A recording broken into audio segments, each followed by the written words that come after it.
Alright everyone, we're going to have a little quick breakdown on this just so I can explain some stuff to help people better understand some of the techniques and things that are being done here. Let me get my little face in here, so I guess some people like that. There we are. Alright, so let me see if I can zoom in.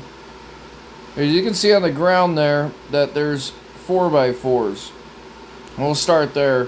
Now the purpose of that is a lot of times when these vehicles roll over, they're still in whatever gear they were in when the car is being driven. So like in this case, drive on an automatic or whatnot, which means it's going to roll when it comes back onto its wheels. So we put those chocks down just to prevent it from rolling anywhere it's not supposed to. You know, either forward into other lanes of traffic or into another car and stuff like that. It's just a rudimentary wheel chock to keep that from happening.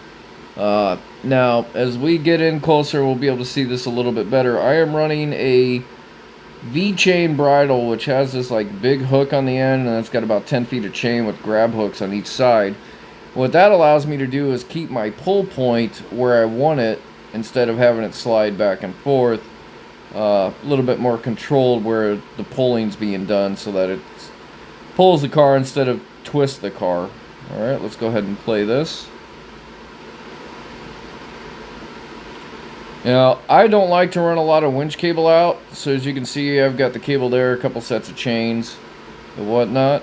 Okay, so let's stop right there. We're going to zoom in. Now, I'm around the control arms. I have this chain here wrapped around the back control arm. Lower control arms are usually the strongest. And I have this chain wrapped around the front control arm. The good thing with this style of chain is, it's never, if you just put it on a hook, it's not going to be centered where you want it. So you can adjust this shorter or longer based upon where you want the hook to be.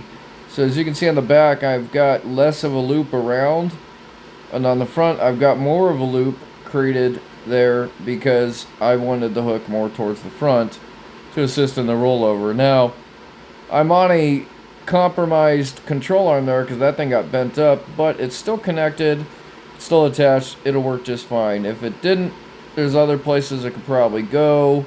There's a T-hook slot like right there as I'm just clicking on it, or other components in this general area. So there's that. But as you can see now, the vehicle is down, and where the placement of the wood chocks is, one behind the back tire, one in front of the front tire, and that's just in case it decides to roll, which you will see it actually did start to roll, and that's why we do it.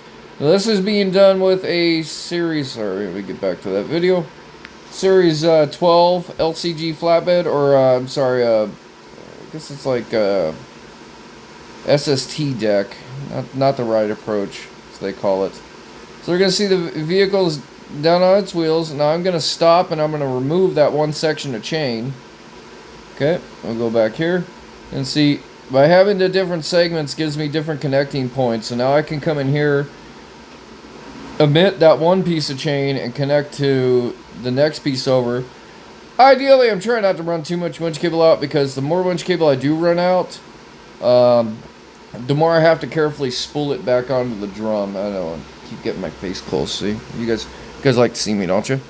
Big old freaking schnoz. So now we're down at this point. We're gonna flip it back onto the wheels. So as we start to pull, you're gonna see it's gonna kind of actually roll backwards, and that is exactly the reason that wheel chock is there. And then bam, back to its wheels, and see the wheel chock's holding it from rolling backwards. And that's the end. It's pretty straightforward. I mean, I have the experience of doing enough of these. The nice thing with the flatbed is, if you get it sideways like this, where they're sideways and you can get the bed about almost straight in the middle there, you can always pull them easily. I will not do like that other video I posted where the guy was trying to flip it away from the truck, and well, failed miserably. One, this doesn't have the lifting capability. When you're trying to do a reverse roll, you need to actually be able to get the cable going up high, and because I am on using a flatbed here, I don't have a boom that goes up in the air. They do make one though. They do make a flatbed that actually has a boom. They also make one that rotates. I believe it's Dynamic that makes one. Quite interesting concept. Nobody in our area has those. I think it's just for what we do, it's not necessary. And the thing is like in this job, you learn to do things with the truck that you're driving. You learn to be able to get things done with what you have. It's not about, okay, I can't do it with this piece of equipment. I need this other piece of equipment. No, this job is about figuring out how to do it with what you do have. And so that, plays a big concept. And now, this one here, we don't know what happened to the driver. I guess the driver dipped. But, yeah. Needless to say, somebody's going to have a bad morning. There was, well, the car is definitely a little worse for wear.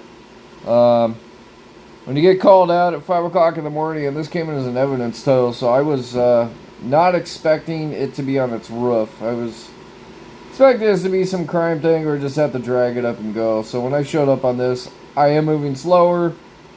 I was half awake and not really wanting to be dealing with this, but that's the job. You just kind of have to go as you go with. Sometimes it's what it is. And then there was a lot of stuff that had to be cleaned up. I was actually quite amazed that the glass from these windows blowing out actually was up this lane here past my truck. So, the good times of having a leaf blower, it helps with doing the glass cleanup because trying to sweep that stuff sucks. So anyway, I hope this kind of gives some bit of explanation, a little bit of education here on some of the things I've done. Let me know what you would have done in the comments if you would have done something differently or if you had a different idea. Sometimes, there's more than one way to skin a cat. Alright guys, thanks for watching.